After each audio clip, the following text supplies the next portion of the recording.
Hello, here's what's coming up on the world today. Israeli airstrike in Khan Yunis continues, with Gaza officials saying at least 43 people killed today. 4 children and an adult injured in an explosion in Pakistan. Plus, Cyclone Michaung makes landfall southern India with heavy flooding, killing at least 9 people.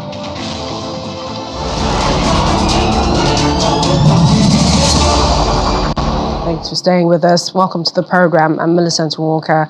We begin with the Israeli army releasing footage it says shows various aerial attacks against Palestinian militant group Hamas as Israeli forces pressed ahead with their air and ground bombardment of the Gaza Strip. The aerial footage shows airstrikes of what the Israeli army says was Hamas's infrastructure, including a tunnel shaft and command centers. Israel also says it has encircled the Jabalia refugee camp, the largest in Gaza, which was being used as a Hamas base. Spokesman for the Gazan Health Ministry, Ashraf al-Qudra, says today alone at least 43 people were killed in Khan Yunis. Meanwhile, a 2-month-old baby has been injured in Israeli airstrike in Khan Yunis. The baby is being treated for injuries in Nasser Hospital after the rest of his family fled bombardment in the north. His father, Ibrahim Esbiatan, said his son was born October the 9th, 2 days after Hamas, the group that runs the Gaza Strip, rampage through southern Israel. The father said in his words, "I wished he would see a life other than this one. Every day we die a million deaths." The Ministry of Health in Hamas-controlled Gaza said at least 15,899 Palestinians, 70% of them women and children, have been killed in Israeli strikes on Gaza since October the 7th. As many as 80% of Gaza's 2.3 million people have fled their homes since the Israeli bombing campaign that has reduced much of the crowded coastal strip to a desolate wasteland. And let's go to Nasser Hospital, which is overwhelmed with dozens of injured Palestinians. Earlier on Monday, Israel ordered Palestinians to leave parts of Gaza's main southern city, Khan Yunis, but residents said that areas which they had been told to go were also coming under fire. Gazans in Khan Yunis packed their belongings, headed towards Rafah, and many took shelter inside a hospital ground. Most were on foot, walking past ruined buildings in a solemn and silent procession. The World Health Organization's official in Gaza said the situation there was deteriorating by the hour as Israeli bombing has intensified in the south of the area around cities of Khan Yunis and parts of Rafah.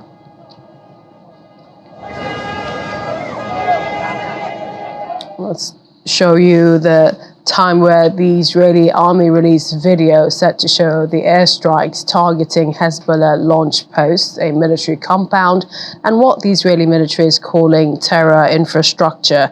In a written statement, IDF spokesman Daniel Hagari says terrorist infrastructures, positions, and military sites where weapons were stored were hit.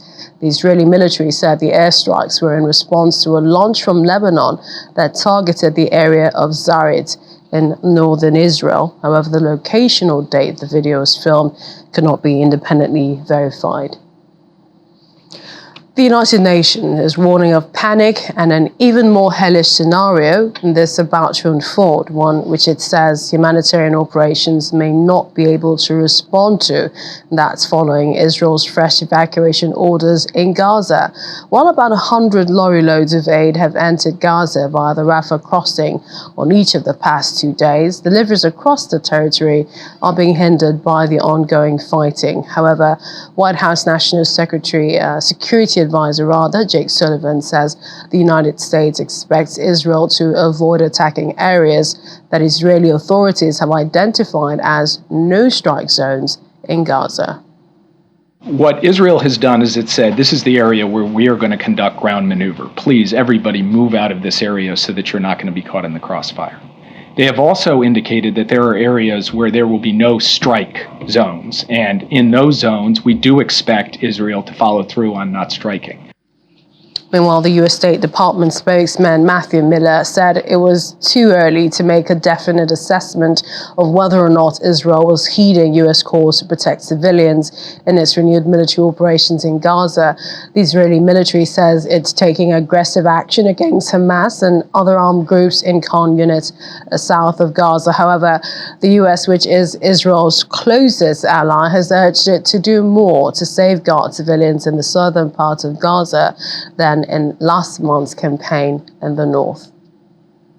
One, I think it's too early to make a definitive assessment. The Secretary was very clear about how we want to judge this based on results, not based on intent. I will say that in the first few days of this renewed military campaign against the South, we have seen some things that don't look like the operation as it was conducted in the North. For example, in the North, at the commencement of operations, you saw them ask or order more than 1 million people to move. We've seen a much more targeted request for evacuations here, where the Israeli Defense Forces have identified specific neighborhoods where they plan to conduct military operations and urged in advance of those operations the people in those neighborhoods to move, rather than telling an entire city or an entire region to vacate their homes. So that is an improvement on what's happened before. What the Secretary made clear in our meetings with the Prime Minister and other officials of the Israeli government on Thursday is that we do not want to see a military campaign in the South that looks like the North. And what we mean by that, we do not want to see the same level of civilian casualties. We do not want to see the same level of mass displacement. We do expect to see civilian casualties as a result of this campaign. That is sadly true in all wars. It is especially going to be true in a war in a crowded urban environment where the opponent, Hamas, is using civilians as human shields and hiding themselves, hiding their fighters, hiding their infrastructure behind civilians. Intentionally kill civilians. We think far too many people. I have not seen evidence that they are intentionally killing civilians. We believe that far too many civilians have been killed. But again, this goes back to the underlying problem of this entire situation, which is that Hamas has embedded itself inside civilians, inside civilian homes, inside mosques, in schools, in churches. I don't have any information to suggest that the Israeli government is targeting journalists in this conflict. But as I said, the Secretary has made clear it's not just intent that matters, it's results.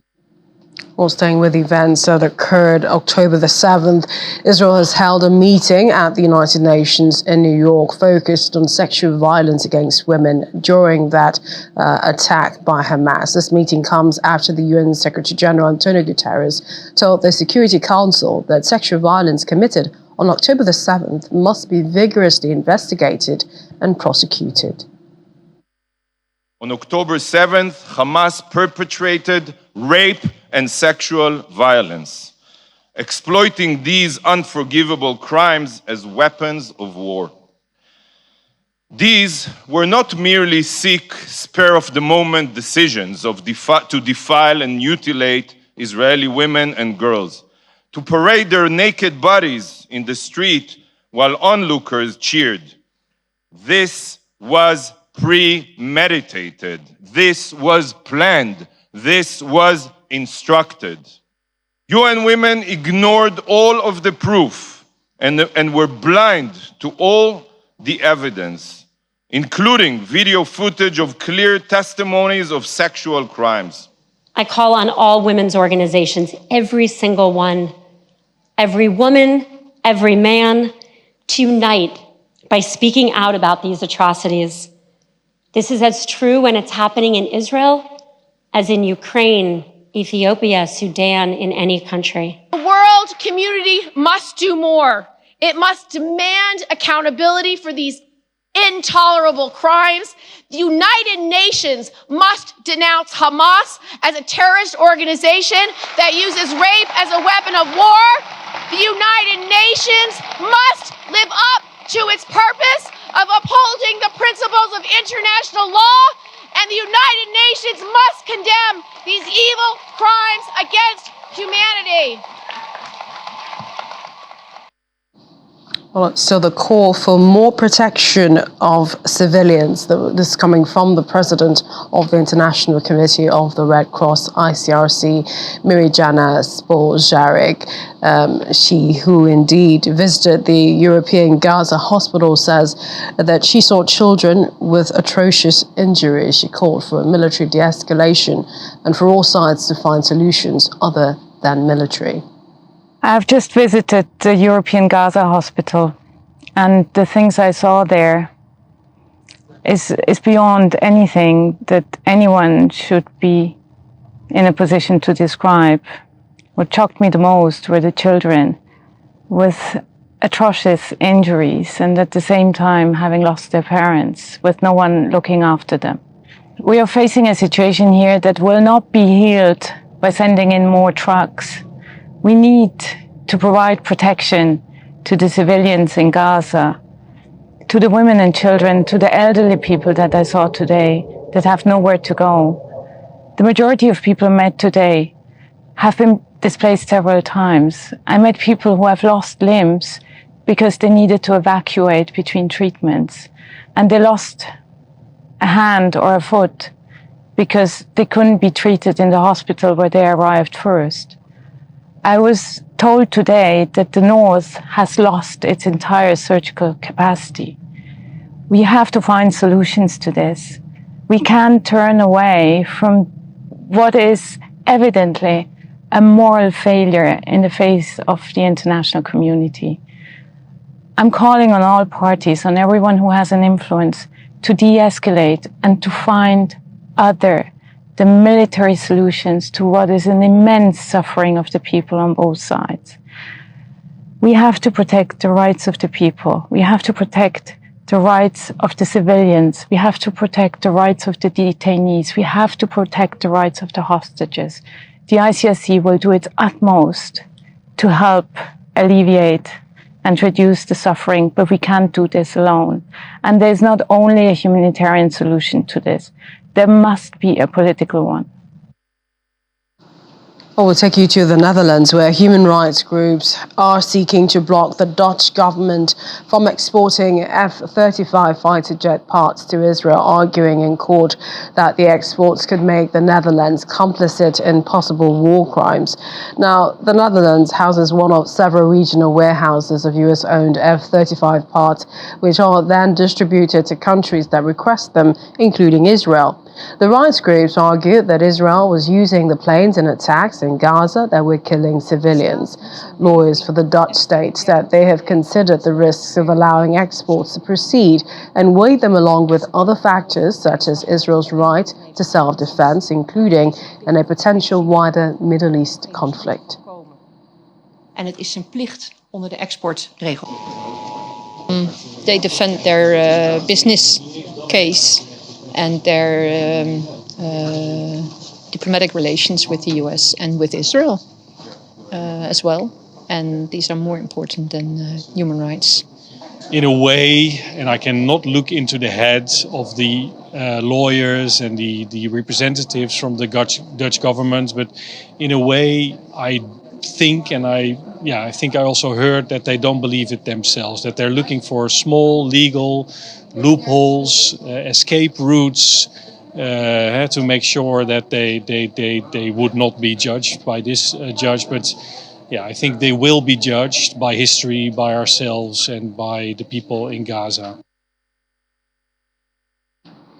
And homing pigeons were released near the entrance to Kibbutz Be'eri on Monday to symbolize the hope for the return of hostages taken from the community by Hamas gunmen. Be'eri was one of the communities worst hit when the Islamist militants burst into southern Israel on October the 7th, killing 1,200 people and taking many more hostages. A 7-day pause that ended on Friday saw the resumption of clashes between the warring parties, halting any further release of captives. Members of the Israel Racing Pigeons organization released about 140 homing pigeons in a gesture representing the hopeful return of the remaining hostages. Be'eri was one of the most brutally graffiti things that they did to the Jews, that they wake them inside their homes, they kill them in their beds. They try to kill the spirit, the Jewish spirit here in the south, and they took people from here, kidnapped people from here to Gaza. And this is the reason why everybody stops their business and decide to come to the south of Israel to do it from here. It's become to be a symbol. And this is the reason why we decide to come here. I think about those old people, those babies out there, that nobody really care. Everybody need to do something that the issue will solve very quickly. I don't know how to do it, but I think that everybody need to go to sleep and think about this, wake up and think about this, that it's going to end the problem with the hostage.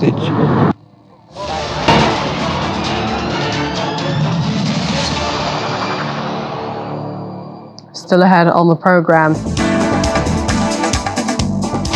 Britain announces stricter visa measures to reduce migration. We have details in a moment.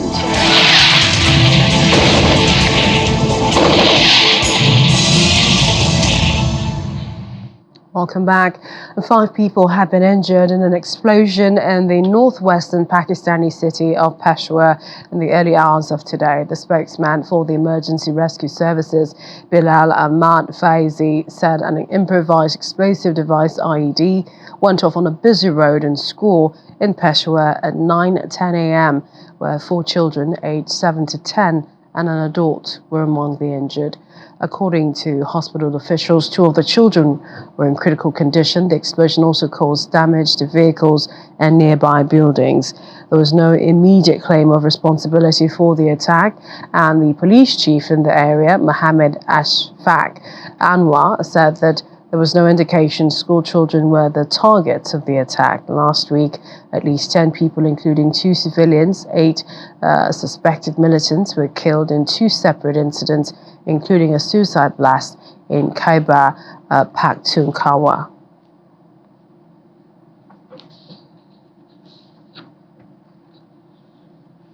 VOA's Pakistan Bureau Chief Sarah Zaman joins us now for more. Hi, Sarah. What more can you tell us regarding this? Are the injured in stable condition now? Thank you very much. So the tally of the victims is slightly different. It has been updated in the last, several hours. Basically, hospital authorities told us that 7 people in total were injured. Out of them, 4 were minors under the age of 18 and 3 were little children. The youngest victim being 6, and that is the victim who is still in critical condition. The other victims are regarded in stable condition. And 4 of these were actually brothers and cousins, they're relatives of each other. The 4 minors, they are all Afghan nationals, and they were the 17-year-olds out of them had come to that area to sell potato chips. And that's when the blast happened. And he told our Voice of America's Diva service correspondent that he had just come over there to sell when this thing happened. And it happened in an area that is busy. It has a lot of educational institutions. And so there was this worry immediately that maybe some of these children might be school going. But later the hospital authorities said that none of the kids were brought in school uniforms, indicating that they were not students. So do we know if this was a terror attack, seeing as it happened on a busy road? So police officials have said that the blast occurred just as a police patrol vehicle had just left this area. It was a remote-controlled IED, which is an improvised explosive device, which was hidden in a concrete block. So police is pretty much treating it as a terrorist attack because the official said that it seems at this point that the target really was not school children, but that the target were the police officials. And we have seen that in Pakistan in the last 2 years, ever since the Taliban in Afghanistan took control of that country, terror attacks have increased in Pakistan. Just this year, more than 700 people have been killed already, and more than 200 of them are security personnel. So we've seen an uptick in attacks, particularly against police officials and military officials, and most of these attacks are claimed by the Tehreek-e-Taliban Pakistan, which is also known as the Pakistani Taliban. But so far, for this attack, no group has claimed responsibility. However, 4 suspects have been arrested. We also understand that Peshawar, where this occurred, sort of straddles the edge of Pakistan's tribal district, and that borders, Taliban-ruled Afghanistan. Do you think that all of these are gaining government's attention, and what you think the Pakistani government is planning to do to forestall this or prevent, all of this that's been happening recently? So the attacks are definitely getting the government's attention. And what the government's narrative has been that this wave of terrorism is largely being conducted by terrorists that the government alleges are present in Afghanistan. And it accuses the Afghan Taliban of not taking enough action to curb cross-border terrorism. Now, the reason why Pakistani government says this is because in the past, the government and the military conducted massive anti-terrorism operations in the KP province, particularly in the tribal belt. And as a result of that, thousands of fighters, as well as leadership of the Pakistani Taliban, was forced to move into Afghanistan. Now, the Afghan Taliban say that they are not providing safe haven to any cross-border terrorists, any anti-Pakistan terrorists, but Pakistan does not believe that statement and doesn't agree with that statement. In fact, Pakistani Foreign Office has said that the government has also provided evidence to the Afghan Taliban showing them that there are terrorist safe havens present in Afghanistan, and that's where the terrorists that have been attacking Pakistan are sitting and planning. So the government's focus really is on making this thing work with the Afghan Taliban and putting some kind of pressure on them for them to curb this terrorism, this wave. And one would think that both men would at least come down and sit on a table talking about Afghanistan and Pakistan to sort of solve this.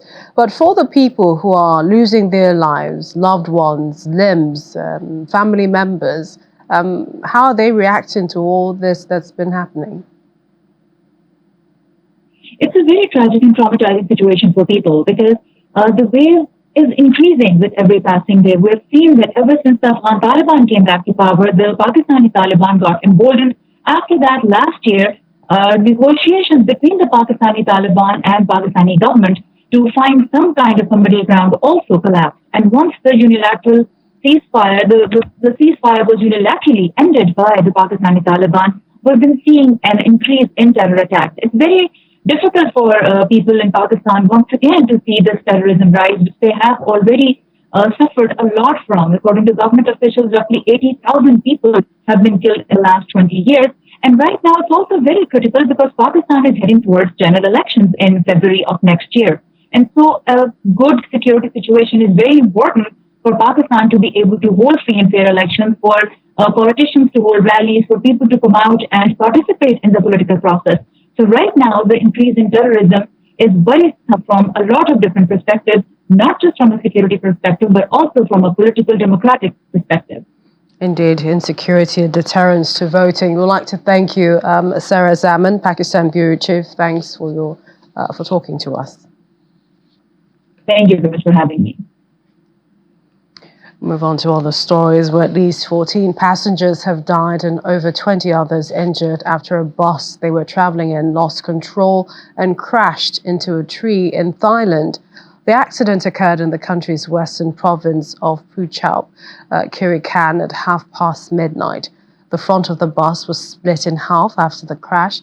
That's according to state broadcaster, whose footage showed rescuers pulling passengers out from the wreckage.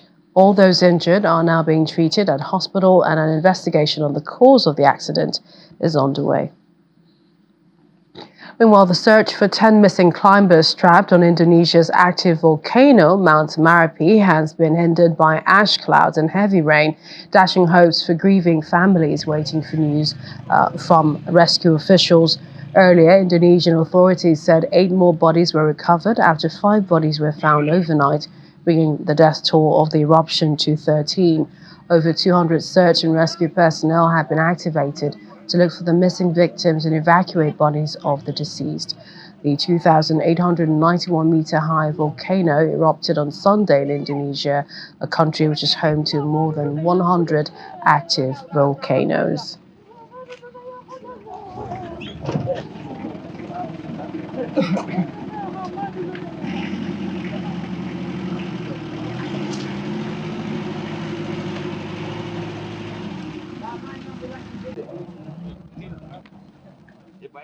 An American woman has died after a shark attacked her while paddleboarding in the Bahamas.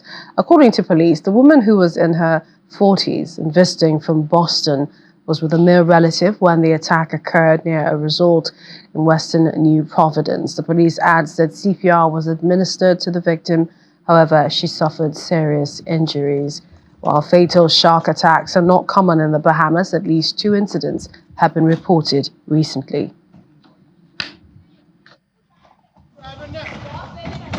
Shortly after 11:15 a.m., police were notified that a female visitor from Boston, Massachusetts, USA, was subsequently attacked by a shark. According to our initial reports, the female, along with a male relative, were paddleboarding just at the rear of a resort in Western New Providence, some 3/4 miles out from the shoreline, when she was bitten by the shark. A lifeguard on duty who saw what was happening, who observed what was happening, went out in a rescue boat, retrieved the victim along with the male relative, and brought them to safety. CPR was administered to the victim. However, she suffered serious injuries to the right side of her body, including the right hip region and also her right upper limb.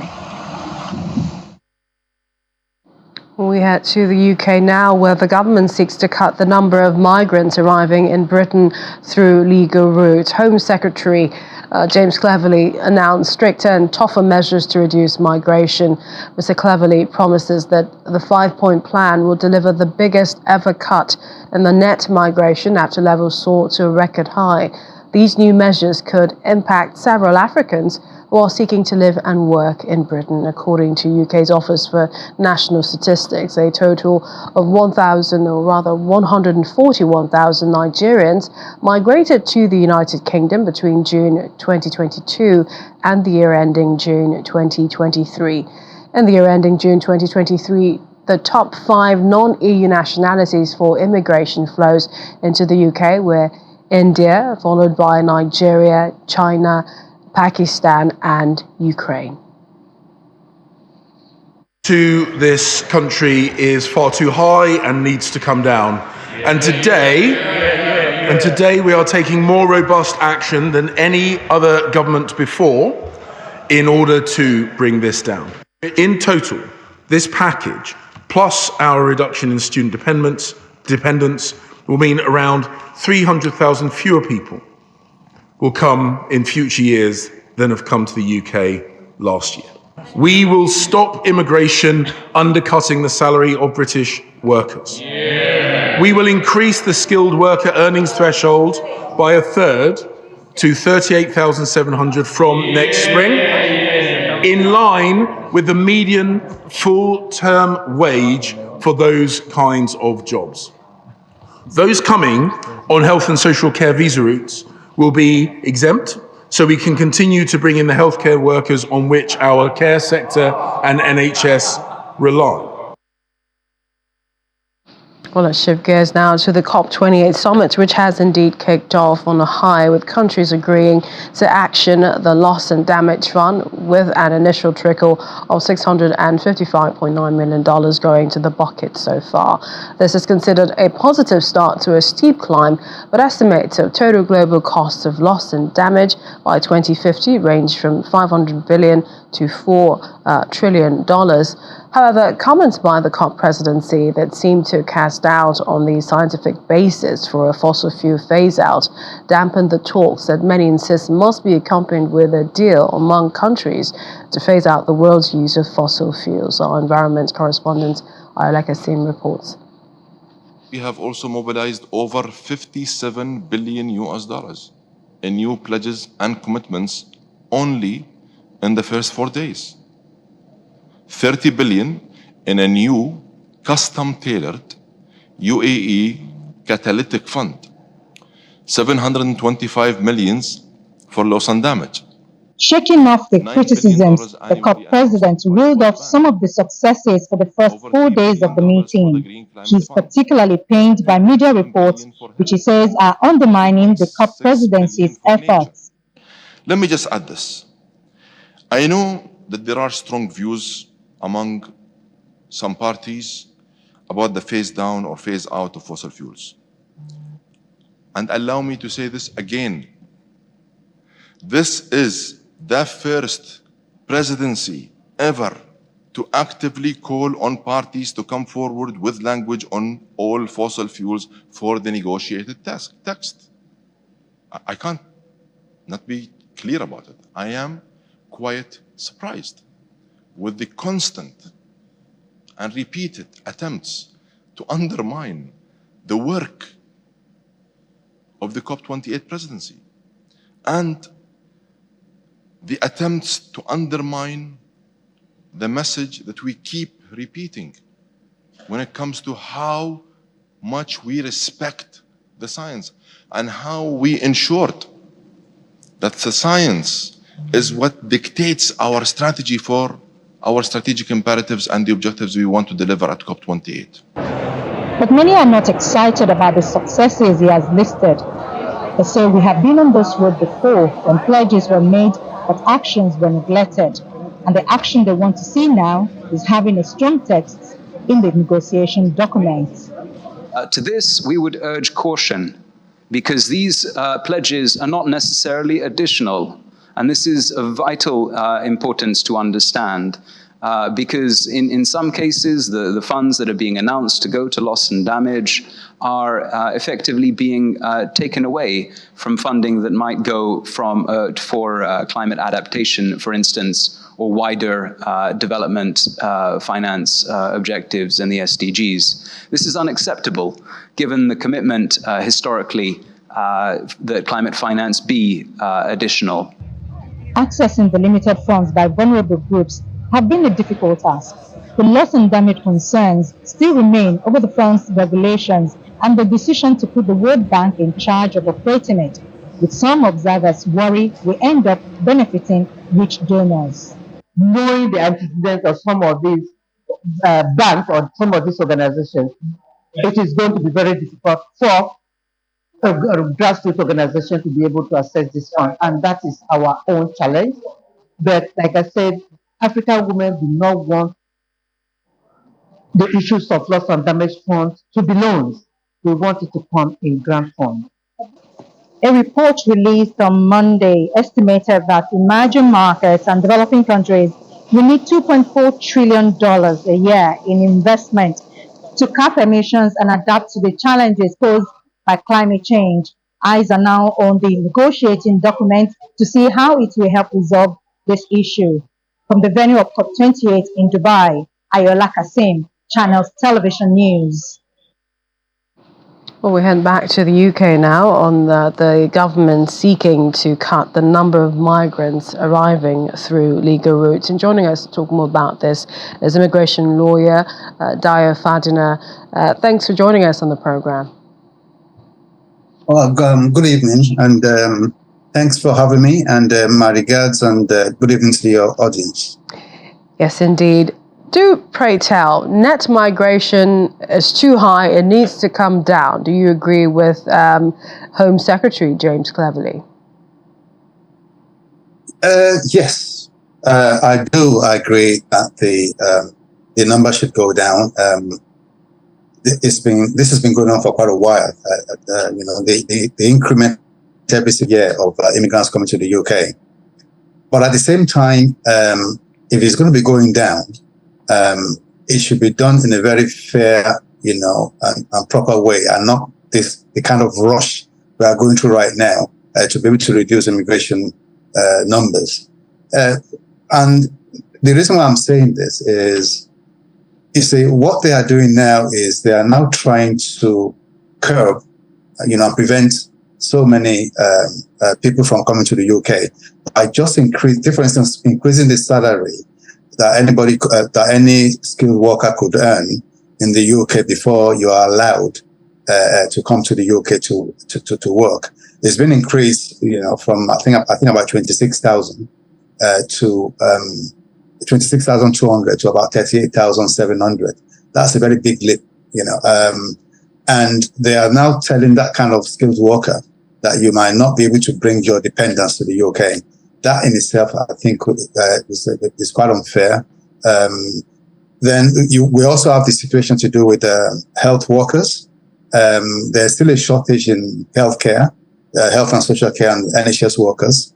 Again, They are being told that, yes, you could come to the UK, but you're not going to be allowed to bring your dependents. That in itself is also not it's quite unfair, and it's somewhat in breach, really, of the European Convention on Human Rights to do with family life articulates. So these things are, we are aware of the fact that, yes, the number should be brought down if they can, but the way they are going about it is not proper and fair at all. Mr. Cleverly has argued that enough is enough. He says the immigration policy must be fair, legal, and he says sustainable. But then, do you think that this is enough? The objective is to cut net migration, and that's what's intended. So, or do you see bigger problems being created with this 5-point agenda of his? Whether it's fair and whether it's sustainable and whether it's legal, there's going to be a big debate concerning this. Fair in the sense that I don't think it is. I don't think it is because if you are now making the case, that's the Home Office stating clearly that as far as the Home Office is concerned and the Home Secretary is concerned, you cannot bring your dependents to the UK as health workers. I'm not sure whether so many people would now even want to come to the UK to work because most people, they would want their family to be around them if they're coming to work in the UK. So that in itself is not fair. Whether it's even proper, whether it's even legal, for you to deprive someone of family life is another situation and case altogether.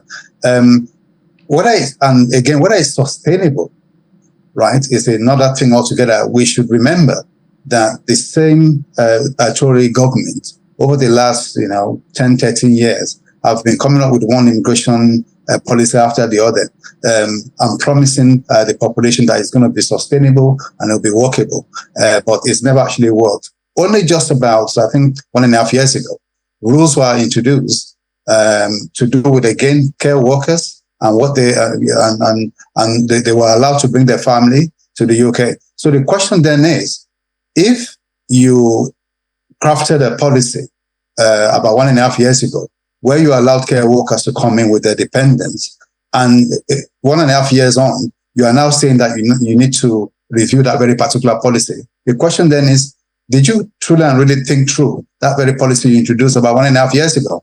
Whether this is going to be curbing immigration, I'm not too clear and sure. And I also suspect that it's going to be creating so many problems because we will still have a situation whereby you have immigrants and you have people who want to come and work in the UK.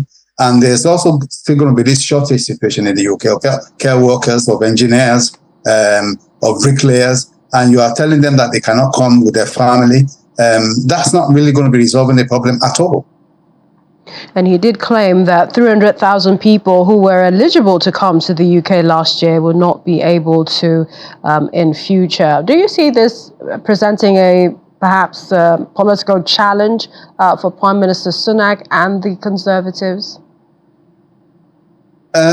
Legal challenge in what sense, please? I'm trying to understand that question again. Political challenge. Oh yeah, of course. Sorry, of course it would. It's going to be causing a political challenge for Richard Sunak and his government. These new rules are introduced just now, compared to what we had, up until now. The former rules were allowing so many people to come into the UK to work with and to study and with their families. But this one-off thing of preventing healthcare workers, for instance, or professionals to come to the UK, that in itself would take out well over about 120,000 people every year. I'm talking of dependents right now.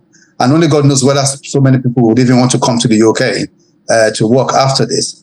Another problem I'm also looking at and thinking about is that rule now, which is going to state that you could only come to the UK. I mean, you could only come to join your family in the UK if the spouse who is present and living in the UK is earning about 38,700. compared to what you had to show in the past was about, I think, 18,600. That is so unfair, and it would deprive so many people from actually coming to the UK, which is again in breach of their human rights to family life. And it seems that the fact that this very salary category is being raised, only rich people, only people who are earning very, very well, will be able to sponsor their wives and their children to come to the UK. So again, that's also unfair, and I'm not sure how the government will be dealing with this. There will be so many legal challenges, no doubt, because you can't deprive somebody of actually coming to the UK with his or her family. Perhaps in one sentence, your advice for individuals impacted by these changes, and do you think there is any legal redress to this? Well, I could see so many challenges in the future with these new rules being introduced. First of all, what's going to happen is in between now and next year, spring next year, there will be such a rush of so many applications to be able to beat the April 2024 deadline. You'll be seeing so many rushed marriages. And I would advise that so long as you are still within the rules, you should at least take advantage of what you have at this point. So if you feel you qualify to come to the UK as a spouse of somebody present and settled in the UK, or take, for instance, healthcare workers who still want to bring their family to the UK, they should do so straight away before next year. And even after next year, when the rules are introduced in April, that will stop. But I could see so many people still challenging all these rules next year, especially if we still belong to the European Convention on Human Rights. I could see so many people challenging that very particular rule of preventing dependents to come to the UK under that very particular convention. I could also see people making a very, very clear case that they, even if I'm going to be working in the UK, I would need my family with me in the UK. So, or take, for instance, people who are spouses of people who are present settled in the UK. I could also see them making a very strong case as to the fact that, look, it's not my fault that I fell in love with somebody abroad. I'm now married to this person. I got children with this person. This person is my wife or my husband. You are preventing this person to join me in the UK, which could be in breach, seriously, of my right to marriage and my right to a family life in the UK. So I could see so many changes happening in the future. Lawyer Dayo Fadana, that was a very long one sentence, but thank you. Always a pleasure to hear your insights on these issues. Thanks again. Yeah, it's a pleasure. It's a pleasure. Thank you very much. Thank you. Still ahead on the program. Netherlands returned 6 colonial-era artifacts to Sri Lanka. We have details after the break.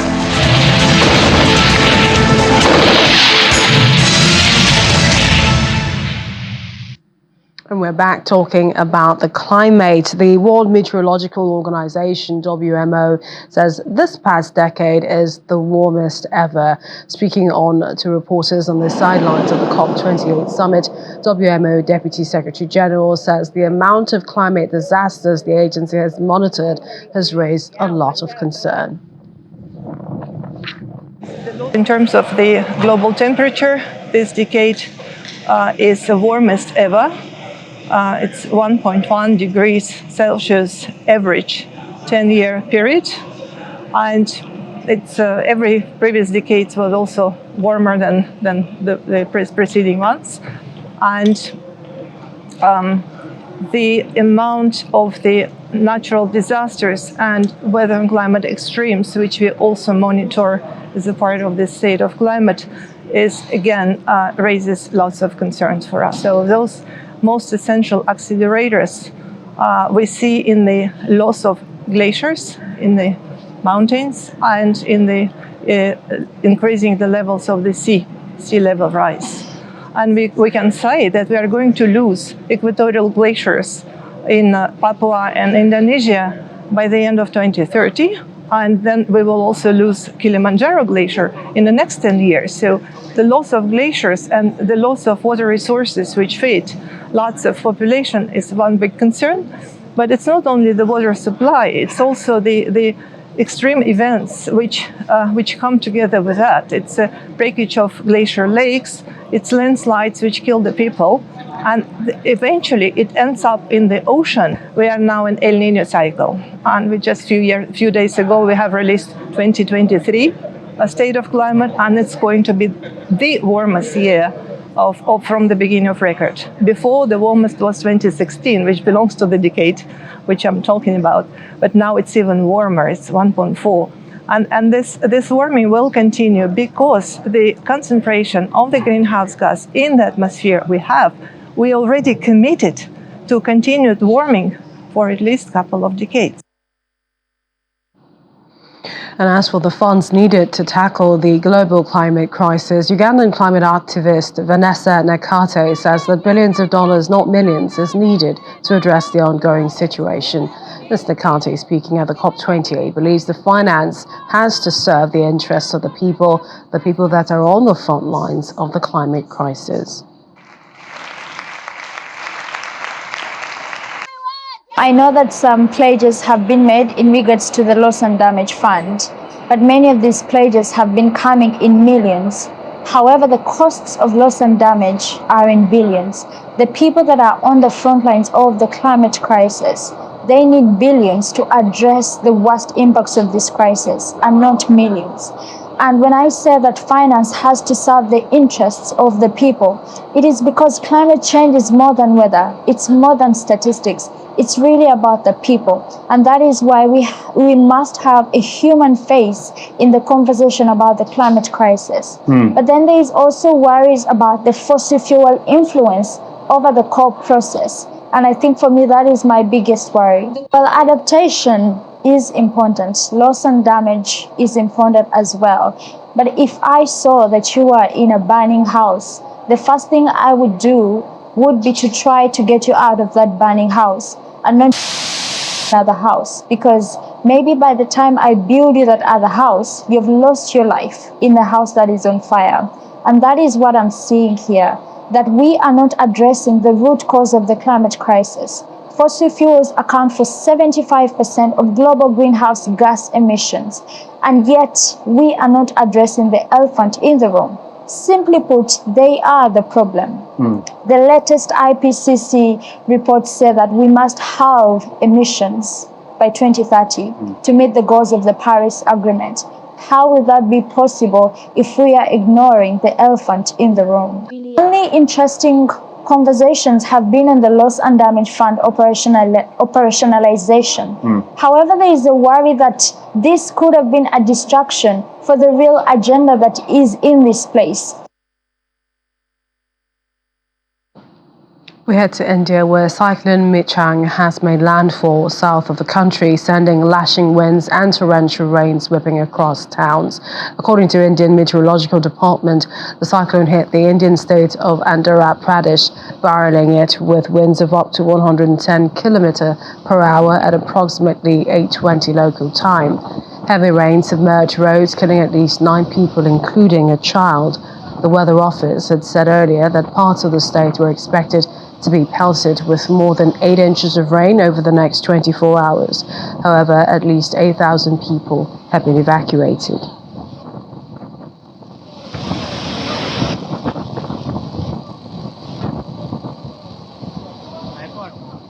Well, staying with the weather, Tanzania says the death toll from floods in the northern region following torrential rains this weekend has risen to 63. This adds to hundreds of other deaths caused by extreme weather in East Africa since seasonal rains began in October. The number of injured people stands at 116. President Samia Suluhu Hassan shortened her trip to the COP28 climate talks in the UAE to oversee the response to the incident. Severe flooding has forced hundreds of thousands from their homes in Kenya, Somalia, Ethiopia, and Tanzania. The flooding comes on the back of the worst drought to hit the region in 40 years.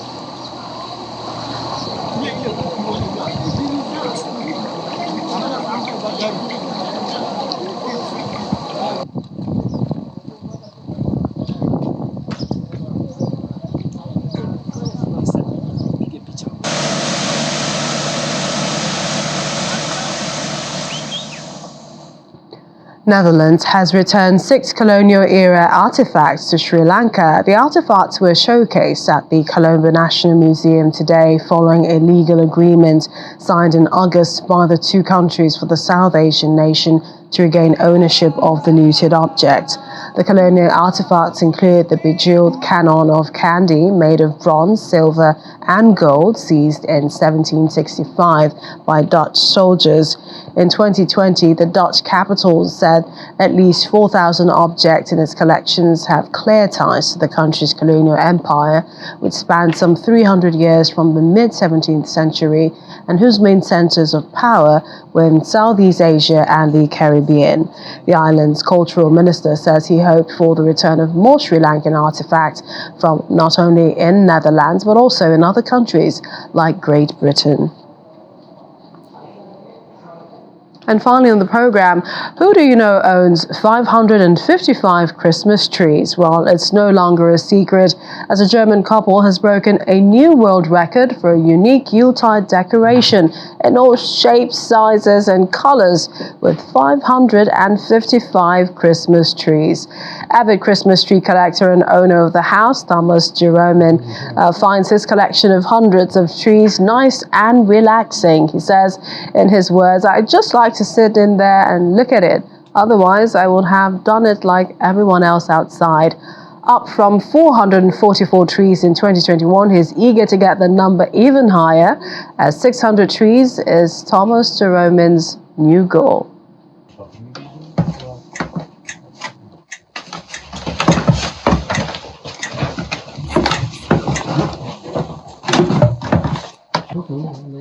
And I'm still trying to sort out one. Well, that's the world today. Thank you for watching. I'm Millicent Walker.